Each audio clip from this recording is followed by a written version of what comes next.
കാപ്പിയല്ല, വിനാഗിരിയാ നാക്ക് മുക്കിയിടാൻ. പൊങ്ങൻ അത്യാവശ്യം നാണം കെട്ട ഒരാളാണ്, ഒരു പരിധിവരെ. എന്നാൽ നാണമില്ലായ്മയുടെ പരിധി, അല്ലെങ്കിൽ നാണമില്ലായ്മയുടെ പരമാവധി അളവ്, അല്ലെങ്കിൽ നാണമില്ലായ്മയുടെ അതിര്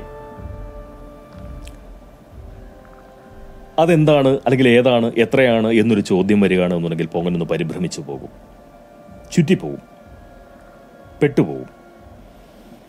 കാരണം പൊങ്ങന് നാണമില്ലായ്മയുണ്ട്, പക്ഷേ നാണമില്ലായ്മയുടെ പരമാവധി, അതിര്, അളവ് ഇതൊന്നും പൊങ്ങനറിയില്ല. അതുകൊണ്ട് തന്നെ ഇതുവരെ, ഈ നിമിഷം വരെ, അല്ലെങ്കിൽ കുറച്ച് മുന്നേ വരെ അത്തരമൊരു ചോദ്യം ആരെങ്കിലും എനിക്ക് നേരെ തൊടുക്കുകയാണെന്നുണ്ടെങ്കിൽ ഞാൻ പെട്ടുപോകും എന്നുള്ളത് യാതൊരു സംശയവുമില്ല. കാരണം ഞാൻ ഉത്തരം മുട്ടിപ്പോകും, എനിക്ക് അറിയില്ലായിരുന്നു. പക്ഷെ ഇപ്പോൾ എനിക്ക് കൃത്യമായിട്ട് അറിയാം. നാണമില്ലായ്മയുടെ പരമാവധി എന്ന് പറഞ്ഞാൽ, അല്ലെങ്കിൽ നാണമില്ലായ്മയുടെ പരിധി, അതല്ലെങ്കിൽ നാണമില്ലായ്മയുടെ അതിര്, അതിനെക്കുറിച്ച് കൃത്യമായിട്ടൊരു ധാരണ എനിക്ക് കിട്ടി. ചൂണ്ടിക്കാണിക്കാൻ കഴിയുന്ന തരത്തിലുള്ള ഒരു വ്യക്തത പൊങ്ങന് കിട്ടി. ഞാനിവിടെ എന്തും നിങ്ങളോട് പങ്കിടുന്ന ഒരാളാണ്. ആശങ്കയാവട്ടെ, അതൊരു ചോദ്യമാവട്ടെ, അതൊരു ഉത്തരമാവട്ടെ, തോന്നലുകളാവട്ടെ, മനസ്സിൽ എന്തൊക്കെയുണ്ടോ അതൊക്കെ ഞാൻ നിങ്ങളുടെ മുന്നിൽ പങ്കിട്ടുകൊണ്ടിരിക്കുന്ന ഒരാളാണ്. കഴിഞ്ഞ കുറെ കാലമായിട്ട് എന്തും ഞാൻ നിങ്ങളുടെ മുന്നിൽ പങ്കിടുമായിരുന്നു. നിർനാണം. സ്വാഭാവികമായിട്ടും നാണമില്ലായ്മയുടെ അതിര്, നാണമില്ലായ്മയുടെ പരമാവധി അത് കണ്ടെത്തി കഴിഞ്ഞപ്പോൾ സ്വാഭാവികമായിട്ടും അതും ഞാൻ തീർച്ചയായിട്ടും നിങ്ങളുമായി പങ്കിടാൻ തയ്യാറാണ്. അതിനു മുന്നേ പലരും പൊങ്ങനോടൊരു ചോദ്യം ചോദിച്ചിട്ടുണ്ട്. പല പൊങ്ങ പ്രേക്ഷകരും, വെറുതെ പറയുന്നതല്ല, പലപ്പോഴും ചോദിച്ചിട്ടുണ്ട്, പലരും ചോദിച്ചിട്ടുണ്ട്. അതായത് പൊങ്ങൻ എന്തുകൊണ്ടാണ് നമ്മുടെ പിണംനാറി വിസർജനയെക്കുറിച്ച് ഈ അടുത്ത കാലത്തായിട്ട് ഒന്നും സംസാരിക്കാത്തത്? ശരിയാണ്, പൊങ്ങൻ വളരെ കരുതിക്കൂട്ടി തന്നെയാണ് ഈ പിണംനാറി വിസർജനെ എൻ്റെ സംസാരത്തിൽ നിന്ന്, അല്ലെങ്കിൽ എൻ്റെ നാവാട്ടത്തിൽ നിന്നും അകറ്റി നിർത്തിയിരുന്നത്. അതിന് പ്രധാനമായിട്ട് 2 കാരണങ്ങളാണുള്ളത്. ആ 2 കാരണങ്ങളിൽ ഏറ്റവും പ്രാധാന്യമുള്ള കാരണം ആദ്യം പറയാം. അത് എന്താ കാര്യം എന്ന് വെച്ച് കഴിഞ്ഞാൽ, നാക്ക് കൊണ്ട് അഴുക്ക് തൊടണ്ട എന്ന് പറയുന്ന ഒരു വിചാരം തന്നെയാണ്. അതായത് നാക്കിൽ അഴുക്ക് പുരട്ടണ്ട എന്ന് പറയുന്ന ഒരു ശ്രദ്ധ, ഒരു കരുതൽ. അപ്പോൾ നിങ്ങൾക്ക് തോന്നും, അല്ലെങ്കിൽ പലർക്കും തോന്നാം, അപ്പോൾ ഇതുവരെ നീ ചെയ്തുകൊണ്ടിരുന്ന, അല്ലെങ്കിൽ കുറച്ച് കാലം മുന്നേ വരെ ഇത് ചെയ്തുകൊണ്ടിരുന്നതോ? അതിപ്പോൾ നമ്മൾ കുട്ടിയായിരിക്കുന്ന കാലത്ത്, കൂടുതൽ കുട്ടിയായിരുന്ന കാലത്ത്, അതിലും കൂടുതൽ കുട്ടിയായിരിക്കുന്ന കാലത്ത്, അതായത് അഷ്ടിച്ച് കമഴ്ന്ന് കിടക്കാൻ മാത്രം കഴിയുമായിരുന്ന കാലത്ത്, അങ്ങനെ ഒരു കാലത്ത് നമ്മളൊക്കെ കഴിഞ്ഞുകൊണ്ടിരിക്കുമ്പോൾ നമ്മൾ അപ്പിവാരി വായിൽ പൊത്താറുണ്ട്, മൂത്രത്തിൽ കുളിക്കാറുണ്ട്. ഇതൊക്കെ നമ്മൾ ചെയ്തിട്ടുണ്ട്, നമ്മളെല്ലാവരും ചെയ്തിട്ടുണ്ട്. ഇപ്പോൾ നമുക്കത് ആലോചിക്കാൻ പറ്റില്ല. ഇപ്പോൾ നമ്മൾ വിസർജ്യത്തിലേക്ക് നാക്ക് മുട്ടിക്കാറില്ല. പണ്ട് നമുക്ക് വിവരമില്ല, വിവേകമില്ല, തിരിച്ചറിവില്ല, പാകതയില്ല, പക്വതയില്ല. അതല്ലെങ്കിൽ ഇതെല്ലാം ഉണ്ടായിരുന്നു എങ്കിൽ തന്നെ നമ്മൾ നിസ്സഹായരായിരുന്നു, നമ്മൾ നിവൃത്തികെട്ടവരായിരുന്നു, നമുക്ക് മറ്റു മാർഗമില്ലായിരുന്നു. മലർത്തി ആരെങ്കിലും കിടത്തിയാൽ കഷ്ടിച്ച് കമഴ്ന്ന് കിടക്കാൻ മാത്രം പറ്റുന്ന ഒരു കാലം. അപ്പിയിട്ട് പോയി കഴിഞ്ഞാൽ അപ്പിയിൽ നീന്തിയേ പറ്റൂ, മൂത്രത്തിൽ കുളിച്ചേ പറ്റൂ. അങ്ങനെ ഒരു നിസ്സഹായത ഉണ്ടായിരുന്ന കാലത്ത് നമ്മൾ തീർച്ചയായിട്ടും അത് ചെയ്തു പോയിട്ടുണ്ട്. പിന്നെ നമ്മൾ കുറച്ചുകൂടി മുതിർന്നു വരുമ്പോൾ സ്വാഭാവികമായിട്ട് ഇതൊക്കെ ഇച്ചീച്ചി പരിപാടിയാണ് എന്നുള്ളത് മനസ്സിലാവുമ്പോൾ നമ്മൾ നമ്മളുടെ വിസർജ്യത്തിലേക്ക് നാക്കുമായി ചെല്ലില്ല, അല്ലെങ്കിൽ നമ്മളുടെ വിസർജ്യത്തെ നാക്കുകൊണ്ട് തൊടില്ല, അല്ലേ? പണ്ട് എനിക്ക് തിരിച്ചറിവില്ലായിരുന്നു, ഇപ്പോൾ അതുണ്ടെന്ന് തോന്നുന്നു. അതുകൊണ്ട് ഞാൻ ഈ പിണംനാറി വിസർജനെ നാക്കുകൊണ്ട് തൊടാറില്ല. അതാണ് സംഭവിച്ചത്. പിന്നെ രണ്ടാമത്തെ കാര്യം, അത് ഒരു പരിധിവരെ സങ്കടം കൊണ്ടുകൂടിയാണ്.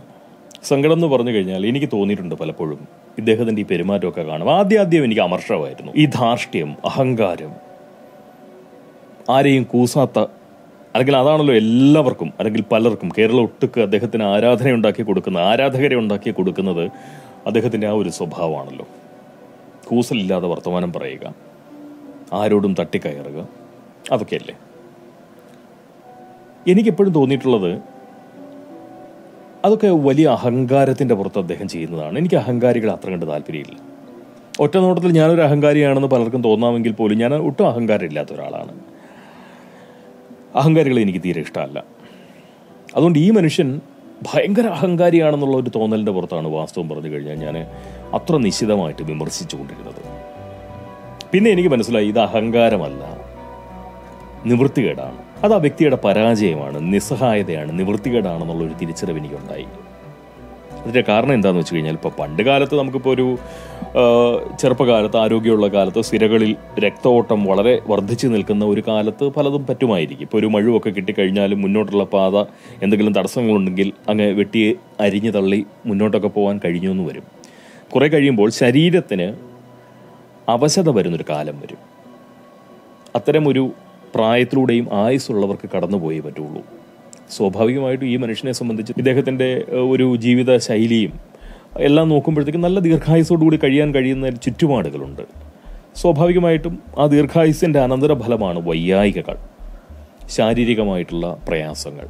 അതൊരു പരിധിവരെ ഒരു മനുഷ്യനെ നിലതെറ്റിച്ച് കളയും. വളരെ മിടുക്കനായിട്ട് ഊർജ്ജസ്വലനായിട്ട് അഹങ്കാരത്തോടു കൂടി നടന്നിരുന്ന ഒരു വ്യക്തി വൈയായികൾ വരുമ്പോഴത്തേക്കും തളർന്നു പോകും മാനസികമായിട്ട്. അപ്പോൾ നമ്മുടെ ദൗർബല്യമൊക്കെ മറ്റുള്ളവർ അറിയരുത് എന്നുള്ള ഒരു ആഗ്രഹം ഉള്ളിൽ വരുമ്പോഴത്തേക്കും അത് പലപ്പോഴും കോപമായിട്ട് മറ്റുള്ളവരോടുള്ള ഒരു പരിഗണന ഇല്ലായ്മയായിട്ട് പുറത്തേക്ക് വരാനുള്ള സാധ്യതയുണ്ട്. ഞാൻ ഈ പ്രായമായ ആളുകളുമായിട്ടൊക്കെ ഇടപഴകി ജീവിക്കുന്ന ഒരാളായതുകൊണ്ടും പ്രായമുള്ള ആളുകളോട് ഒരു അല്പം ബഹുമാനം കലർന്ന ആദരവ് കലർന്ന സ്നേഹം സൂക്ഷിക്കുന്ന ഒരാളായതുകൊണ്ടും എനിക്ക് മുതിർന്നവർ എന്ന് പറയുന്നവർ വലിയ അനുഭവ സമ്പത്തുള്ള ആളുകളാണെന്നുള്ള വിചാരം ചെറുപ്പം മുതലേ ഉള്ളതുകൊണ്ടും മുതിർന്ന ആളുകളോട് ഒരു കുറച്ച് സ്നേഹാദരങ്ങൾ സൂക്ഷിക്കുന്ന ഒരാളായതുകൊണ്ടും അവരുടെ രീതികൾ കുറേ മനസ്സിലാവുന്നുണ്ട്. അപ്പോൾ പ്രായമാകുമ്പോൾ സ്വാഭാവികമായിട്ടും ഒരു മുഷിഞ്ഞ സ്വഭാവം മനുഷ്യരിൽ കാണപ്പെടുന്നുണ്ട്. അത് അവരുടെ വൈയായികകളുണ്ട്, അവരുടെ ഉള്ളിൽ നടക്കുന്ന പലതരത്തിലുള്ള അസ്വസ്ഥതകൾ കൊണ്ടാണ് അങ്ങനെ സംഭവിക്കുന്നത്. ആ ഒരു തോന്നൽ എൻ്റെ ഉള്ളിലേക്ക് ഉണ്ടായി വന്നപ്പോൾ ഞാൻ ഈ മനുഷ്യൻ, ഈ പിണംനാറി വിസർജയൻ എന്ന് പറയുന്ന വ്യക്തി, അദ്ദേഹത്തിൻ്റെ ചുറ്റുപാടുകൾ നോക്കിയപ്പോൾ ശാരീരികമായിട്ടുള്ള അവശതകൾ മാത്രമല്ല ആ മനുഷ്യനെ പിടിമുറുക്കിയിട്ടുണ്ടാവുക. മക്കൾ 2 പേരുണ്ട്. ആ 2 പേരുടെയും നിയന്ത്രണത്തിൽ കഴിയേണ്ട ഒരു കാലമുണ്ട്. കാര്യം ഇദ്ദേഹം വലിയ പ്രതാപിയാണ്, വലിയ അധികാരങ്ങളൊക്കെ കൈവശമുണ്ട് എന്ന് പറയുമ്പോഴും വീട്ടിൽ ഈ മക്കൾ, ഇദ്ദേഹം അദ്ദേഹത്തിൻ്റെ ഒരു തൊഴിലിലേക്ക്, ഉപജീവന മാർഗത്തിലേക്ക് കുട്ടികളെ ആരെയും എത്തിച്ചിട്ടില്ല, അല്ലേ? അപ്പോൾ എന്തു പറ്റും? അതൊരു അപകടം പിടിച്ചൊരു പരിപാടിയാണ്. പരമാവധി വെട്ടിക്കൂട്ടിക്കോളാൻ പറയും മക്കള്. പരമാവധി വെട്ടിക്കൂട്ടിക്കോ, ഇതേ ഉള്ളൂ അവസരം, ഇനിയൊരു കാലമില്ല, ഇത് നിങ്ങളുടെ ഒടുക്കത്തെ, നിങ്ങളുടെ ജീവിതയാത്ര ഏതാണ്ട് കഴിയാറായി, അതുകൊണ്ട് പരമാവധി വെട്ടിക്കൂട്ടി ഞങ്ങൾക്ക് തരിക എന്ന് പറയുന്ന നിർബന്ധ ബുദ്ധിയോടുകൂടിയുള്ള പ്രകടനങ്ങൾ അവരുടെ ഭാഗത്തു നിന്നുണ്ടാവാം, മക്കളുടെയൊക്കെ ഭാഗത്തു നിന്ന് ഞാൻ വിചാരിക്കുന്നുണ്ട്. അത്തരമൊരു സാഹചര്യം ഒന്ന് ആലോചിച്ച് നോക്കി. മകളൊക്കെ തെറിച്ച മകളാണല്ലോ. അദ്ദേഹത്തിൻ്റെ മകൾക്കെതിരെ എന്തെങ്കിലുമൊക്കെയുള്ള ഒരു ആരോപണം വരുമ്പോൾ മാധ്യമങ്ങൾ പോലും ഏറ്റെടുക്കുന്നില്ല, പ്രതിപക്ഷം ഏറ്റെടുക്കുന്നേയില്ല, പൊതുസമൂഹത്തിന് അതിനെക്കുറിച്ച് യാതൊരു ധാരണയുമില്ല. അദ്ദേഹത്തിൻ്റെ ആശ്രിതരായിട്ടുള്ള ആളുകൾ, സ്വാഭാവികമായിട്ടും അടിമബുദ്ധരായിട്ടുള്ള ആളുകൾ, അദ്ദേഹത്തെ ദൈവതുല്യമായിട്ട് കാണുന്ന ആളുകൾ സ്വാഭാവികമായിട്ടും ഇതെല്ലാം ഇദ്ദേഹത്തോടുള്ള വിരോധത്തിൻ്റെ ഭാഗമായി കെട്ടിച്ചമയ്ക്കുന്നതാണെന്നുള്ള വിചാരമാണല്ലോ ഈ വിഡ്ഢികളുടെ തലയിലുള്ളത്, ഈ ആശ്രിത അടിമക്കണ്ണന്മാരുടെ തലയിലുള്ളത്. അപ്പോൾ ആരും ചോദിക്കാനില്ല.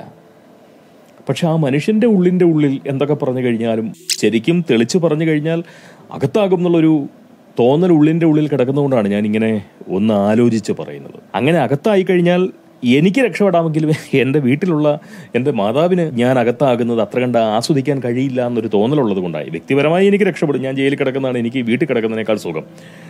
പക്ഷേ അമ്മയുടെ അവസ്ഥ അങ്ങനല്ല. അവർക്ക് മരുന്ന് കൊണ്ട് കൊടുക്കാനും കഞ്ഞി കൊടുക്കാനും അങ്ങനെ പല കാര്യങ്ങളിലും അവരെ സഹായിക്കേണ്ട ഒരു വ്യക്തി ഞാനായതുകൊണ്ട് സ്വാഭാവികമായിട്ടൊരു കരുതലെടുത്ത് സംസാരിക്കുന്നു എന്ന് മാത്രമേ ഉള്ളൂ. അപ്പോൾ അങ്ങനെ അദ്ദേഹത്തിൻ്റെ ഒരു അവസ്ഥ വളരെ മോശം. ഈ 2 മക്കളും ഞാൻ പറഞ്ഞതല്ലോ, ഈ തൊഴിൽ എടുത്ത് ജീവിക്കാൻ അവരെ അനുവദിച്ചിട്ടില്ല. അങ്ങനെ ഉണ്ടായിരുന്ന കുറെ കൂടി ശ്രദ്ധ കിട്ടുക, കാരണം ജനപ്രീതി വേണം. ഇപ്പം അവർക്ക് വലിയ ജനപ്രീതിയുടെ ആവശ്യമില്ല. അപ്പോൾ പറഞ്ഞു വന്ന് ഇത്രയേ ഉള്ളൂ. മക്കൾക്കറിയാം തന്ത അദ്ദേഹത്തിൻ്റെ അവസാന കാലത്തൂടെയാണ് സഞ്ചരിച്ചുകൊണ്ടിരിക്കുന്നത്. അപ്പോൾ എന്തെങ്കിലുമൊക്കെ വെട്ടിക്കൂട്ടി ഉണ്ടാക്കിയാൽ മാത്രമേ മുന്നോട്ട് ഗുണമുണ്ടാവൂ മനസ്സിലാക്കിയതുകൊണ്ട് ഇതുപോലൊരു അവസരം ഇനി കിട്ടില്ല എന്നുള്ള ഉത്തമ ബോധ്യമുള്ളത് കൊണ്ടും പരമാവധി വസൂലാക്കുകയാണ് ചെയ്യുന്നത്. അപ്പോൾ അതും പുള്ളിയെ സംബന്ധിച്ചിടത്തോളം പുള്ളി ഒരു കിഴങ്ങനാണ് എന്ന് പറയുന്ന ഒരു തോന്നൽ പുള്ളിയുടെ ഉള്ളിൽ. നാട്ടുകാരിപ്പം 4 ചങ്കുണ്ട് 10 ചങ്കുണ്ട് എന്നൊക്കെ പറഞ്ഞു കഴിഞ്ഞാലും പുള്ളിക്കറിയാമല്ലോ ഞാനൊരു കിഴങ്ങനാണെന്നുള്ള ആ തിരിച്ചറിവ് പുള്ളിക്ക് വന്നു. മക്കൾ അമ്മാതിരി രീതിയിലുള്ള പണിയായിരിക്കും കൊടുത്തുകൊണ്ടിരിക്കുന്നത്. പിന്നെ മാത്രമല്ല, ഈ മകള് അവളുടെ ഭർത്താവ് ഉദ്യോഗസ്ഥനായിട്ട് ഇപ്പോൾ നിയമിച്ചിരിക്കുന്ന ഈ ഒരു ദാമ്പത്യ വർഷത്തിലേക്കോ അതല്ലെങ്കിൽ ദാമ്പത്യ കാലത്തേക്കോ മകള് നിയമിച്ചിരിക്കുന്നവൻ, അവൻ്റെ പശ്ചാത്തലം ഒന്ന് ആലോചിക്കണം. അവൻ്റെ മറ്റ് തരത്തിലുള്ള കൂടുതൽ ഞാൻ വിശദീകരിക്കുന്നില്ല, നിങ്ങൾക്കത് മനസ്സിലായി അല്ലേ? അപ്പോൾ ഇതെല്ലാം പുള്ളിയുടെ ഉള്ളിൽ വേദനയായിട്ട് കിടപ്പുണ്ടാവും. അപ്പോൾ മക്കൾ വഴിയുണ്ടാവുന്ന ദുഃഖം ഒരു വശത്ത്, ശാരീരികമായും മാനസികമായിട്ടുള്ള വയ്യായികകൾ മറുവശത്ത്. ഇരിക്കുന്ന പ്രദേശത്തിന് പോലും സ്വസ്ഥതയില്ല എന്നാണ് പറയുന്നത്. സിംഹാസനത്തിൽ ഒന്ന് അമർന്നിരുന്ന വേദനിച്ച് കരയുന്ന ഒരവസ്ഥ. അറിയാതെ ഒന്ന് അപ്പിയിടാൻ വേണ്ടി ഇന്ത്യൻ ക്ലോസറ്റിൽ ഇരുന്നു പോയി കഴിഞ്ഞാൽ 2 വശത്തും 2 ആളുകൾ നിന്ന് കക്ഷത്തിലൂടെ കൈയിട്ട് പൊക്കിയാലേ പൂർവ്വസ്ഥിതി പ്രാപിക്കാൻ പറ്റുള്ളൂ. അത്ര വയ്യായികയുള്ളൊരു മനുഷ്യനാണ്. അങ്ങനെയുള്ള അത്രയും വയ്യാത്ത ഒരു മനുഷ്യനെ 2 ചങ്കുള്ളവനെന്നും 4 ചങ്കുള്ളവനെന്നും 10 ചങ്കുള്ളവനെന്നും ഒക്കെ വിളിക്കുക, വിശേഷിപ്പിക്കുക എന്ന് പറഞ്ഞു കഴിഞ്ഞാൽ എത്രത്തോളം ദയനീയമായിരിക്കും കാര്യങ്ങൾ. അതാ ഞാൻ നേരത്തെ പറഞ്ഞത്, നാണമുള്ളവനാണെങ്കിൽ എമ്പണ്ടേ തീർന്നു പോകും. ഈ പലതന്തയ്ക്ക് പറക്കുക എന്ന് പറഞ്ഞു കഴിഞ്ഞാൽ തീർച്ചയായിട്ടും അസാധ്യമാണ് ശാസ്ത്രീയമായി നോക്കുമ്പോൾ. ഒരു വ്യക്തിക്ക് എപ്പോഴും ഒരു തന്തയേ ഉണ്ടാവുള്ളൂ. പക്ഷേ ഒരു വ്യക്തിക്ക് ഒരു തന്തയേ ഉണ്ടാകുള്ളൂ എങ്കിൽ പോലും ഒരാളുടെ വ്യക്തിത്വത്തിന് പല തന്തമാരുണ്ടാവും. താത സൗലഭ്യമുള്ളവർ, ഋതുഭേദമനുസരിച്ച് താത വ്യതിയാനം സംഭവിക്കുന്നവർ, അങ്ങനെയുള്ള ഗണത്തിൽപ്പെട്ട ഒരു വ്യക്തി. അപ്പോൾ പറഞ്ഞു വന്നത്, നേരത്തെ പറഞ്ഞ നമ്മൾ സംസാരിച്ച് തുടങ്ങിയപ്പോൾ നാണമില്ലായ്മയുടെ അതിര്, ആ അതിര് ആരാണ് എന്ന് പറയേണ്ടി വരുന്നു എന്നുള്ളിടത്താണ് എനിക്ക് വീണ്ടും നാക്കിൽ അഴുക്ക് പുരട്ടേണ്ടി വരുന്നത്. അല്ലെങ്കിൽ പോങ്ങൻ നാക്കിൽ അഴുക്ക് പുരട്ടാനുണ്ടായ കാരണം എന്ന് പറയുന്നത്, നാണമില്ലായ്മയുടെ ചൂണ്ടിക്കാണിക്കാനാകുന്ന ഒരു അതിര് പോങ്ങന്റെ കൈവശം എത്തിയപ്പോൾ, അല്ലെങ്കിൽ പോങ്ങന്റെ മനസ്സിലേക്ക് എത്തിയപ്പോൾ അത് പങ്കിടണമെങ്കിൽ എനിക്ക് നാക്കിൽ അഴുക്ക് പുരട്ടിയേ പറ്റൂ എന്നുള്ളത് കൊണ്ട് കൂടിയാണ് ഞാൻ ഈ പറയുന്ന പിണം നാറി വിസർജയനെ കുറിച്ച് പറയേണ്ടി വരുന്നത്. കാരണം നാണത്തിൻ്റെ ഒരു അംശമെങ്കിലും ഉണ്ടായിരുന്നു എന്നുണ്ടെങ്കിൽ ഒരു ഹരിത സലാം എന്ന് പറയുന്ന സുടുബാധിതനായിട്ടുള്ള ഒരു സഖാവ്, അദ്ദേഹം ജനാധിപത്യത്തിൻ്റെ ശ്രീകോവിൽ എന്ന് കാണാവുന്ന ജനാധിപത്യ സംവിധാനത്തിൻ്റെ ഏറ്റവും മഹനീയമായിട്ടുള്ള ഒരു പ്രദേശത്ത് നിന്നുകൊണ്ട് ഈ മനുഷ്യനെ നോക്കി കവിത പറഞ്ഞു. ഈ ഹരിത സലാം എഴുതിയ കവിത അദ്ദേഹം പറഞ്ഞു. അതിന്റെ ആ തുടക്കം തന്നെ ഒന്ന് കേൾക്കണം. അതിങ്ങനെയാണ്, ഏതാണ്ട് ഇങ്ങനെയാണ്: ശിഖരങ്ങൾ മുറിയാത്ത മലയാണ് നീ എന്നാണ്. ശിഖരം എന്ന് പറഞ്ഞു കഴിഞ്ഞാൽ തീർച്ചയായിട്ടും മുകൾ പ്രദേശം എന്നുള്ള ഒരു അർത്ഥം നമുക്ക് കൽപ്പിക്കാം. ഒന്നിന്റെ ഏറ്റവും ഉയർന്ന ഭാഗം എന്ന് വേണമെങ്കിൽ ശിഖരത്തിന് അർത്ഥം കൽപ്പിക്കാം. അല്ലാതെ മരത്തിന്റെ ശിഖരങ്ങൾ എന്നുള്ള അർത്ഥം മാത്രമല്ലല്ലോ ഈ ഒരു മലയ്ക്കും ഒരു ശിഖരം എന്ന് നമുക്ക് പറയാം. പക്ഷെ ശിഖരങ്ങൾ എന്ന് പറഞ്ഞാൽ ഒരു മലയ്ക്ക്, മരത്തിന് പല ശിഖരങ്ങളുണ്ടാവും, ഒരു മലയ്ക്ക് എങ്ങനെയാണ് പല ശിഖരങ്ങൾ ഉണ്ടാവുക? അപ്പൊ ശിഖരങ്ങൾ മുറിയാത്ത എന്ന് പറയുമ്പോൾ, ശിഖരം മുറിയാത്ത എന്ന് പറഞ്ഞാൽ പോലും മനസ്സിലാക്കാം. അപ്പൊ ശിഖരങ്ങൾ മുറിയാത്ത മലയാണ് നീ എന്ന് ജനാധിപത്യത്തിന്റെ ശ്രീകോവിലിൽ ഇരുന്നു കൊണ്ട് അല്ലെങ്കിൽ നിന്നുകൊണ്ട് ഒരുവൻ തന്നെ നോക്കി അങ്ങനെ ഒരു കവിത പറയുമ്പോൾ അത് കേട്ട് അല്പമെങ്കിലും നാണമുള്ളവനാണെങ്കിൽ ഒന്ന് ചൂളിപ്പോണം.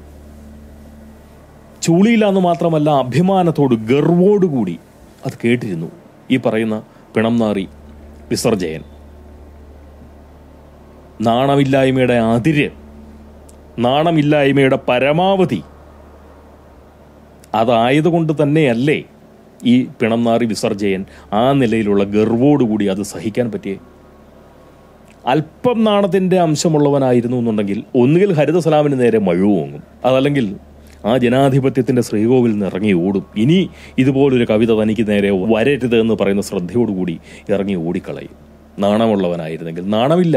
സ്വന്തം വ്യക്തിത്വത്തിൽ ഇത്രത്തോളം താത സൗലഭ്യം പേർന്ന വേറൊരാൾ, ഇത്രയും താത സമൃദ്ധി സ്വഭാവത്തിൽ കൊണ്ടു നടക്കുന്ന മറ്റൊരാൾ ഈ പിണം നാറി വിസർജയനല്ലാതെ വേറൊരാളില്ല എന്ന് പറയുന്ന ഒരു തിരിച്ചറിവ് പോങ്ങനുണ്ടായപ്പോൾ തീർച്ചയായിട്ടും അത് ഞാൻ നിങ്ങൾക്ക് മുന്നിൽ പങ്കിട്ടില്ലെങ്കിൽ പിന്നെ ഞാൻ ആരാണ്? ഇത്രയും നാണം കെട്ട ഒരുത്തനായി മാറരുതൊരു മനുഷ്യൻ.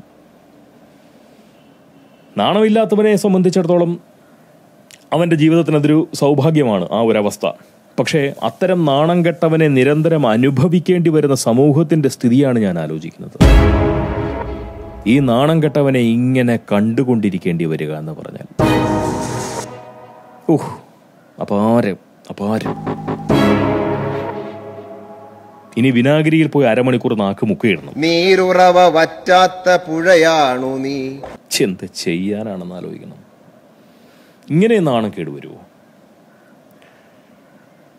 കഷ്ടം. തളരും മനുഷ്യന്റെ കരളിന്റെ ഉള്ളിലെ അണയാതെ തെളിയും വിളക്കാണു നീ.